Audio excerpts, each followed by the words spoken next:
Superhuman managers shouldn't have to ask for help. Beard's family on loss. That is how Debbie Beard remembers her husband, the football manager Matt Beard, who died aged 47 in September. As one of the most successful and beloved managers in the women's game, his death shook the world of football and beyond. Tributes poured in from players he had coached, rivals his teams had faced along the way, and fans who were charmed by his playful, down-to-earth persona. Few could believe that a man who always had a smile for everybody could have taken such a heartbreaking decision. As well as being a two-time Women's Super League winner with Liverpool, Matt was a father to son Harry, daughter Ellie, and stepson Scott.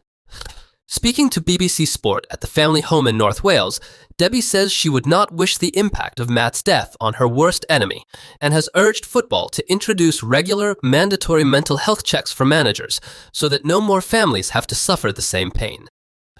Managers shouldn't have to ask for help. It was just normal, is how Debbie describes the day Matt died, having taken the family dog for a long walk earlier. We would never have seen that coming, not in a million years.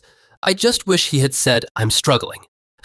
Debbie knew her husband had experienced emotional difficulties in the past, including following the death of his father in 2022, but says he would continue to work and behave as normal. She feels Matt's death should herald a change in the way the mental health of football managers is monitored. Debbie believes the onus shouldn't be on managers to ask for help, given they may not prioritize their own well-being in a competitive environment where spare time is in very short supply. I want to see a change. There should be proper mental health checks for managers, Debbie says. It's such high-stakes pressure that they are under. It should be part of the regular monitoring. There should be a designated safe space that managers can go and talk to someone and offload. It should be mandatory that someone sees them, no questions asked, once a week for a check-in. There is so much emphasis on strength and conditioning in football, but for mental health, they have to be the ones to speak up and ask for help, which I don't think is right. The League Managers Association, LMA, runs a variety of initiatives designed to help football managers with their mental health, including confidential counseling with consultant psychiatrists, health insurance access, and mental health education workshops.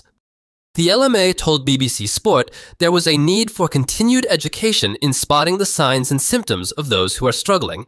It added, football management and coaching is a profession that can often lead to stress, anxiety, burnout, and a number of other serious associated mental health conditions. We continue to proactively work with the game and its stakeholders to address mental health in a more unified and collaborative way. Managers never take time to look after themselves. Matt led Liverpool to back-to-back Women's Super League titles in 2013 and 2014, and in his second stint with the Reds, oversaw their promotion back to the WSL from the Championship in 2021. He also managed Millwall, Chelsea, and Boston Breakers in the USA, as well as West Ham, who he took to the 2019 FA Cup final. Next week, Matt will be inducted into the WSL Hall of Fame. His funeral was held at Liverpool Metropolitan Cathedral.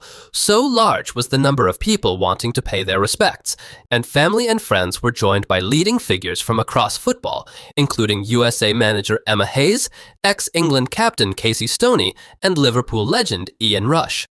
Matt's brother Mark, who played in the Football League for Millwall and Sheffield United among other teams, and is now manager of Hull City under-18s, told the service Matt's death should be a lesson for everybody. I just wish he knew how much he was loved in those final moments, because he probably felt the world was against him. But it wasn't, Mark tells BBC Sport. He sent me a text that night saying, "I love more than you'll ever know, mate." I sent one back saying, "I love you more." I didn't leave his side for the 5 days he was in the hospital. I was sat up all night playing Millwall songs to him. Thankfully, all the family had a chance to say goodbye.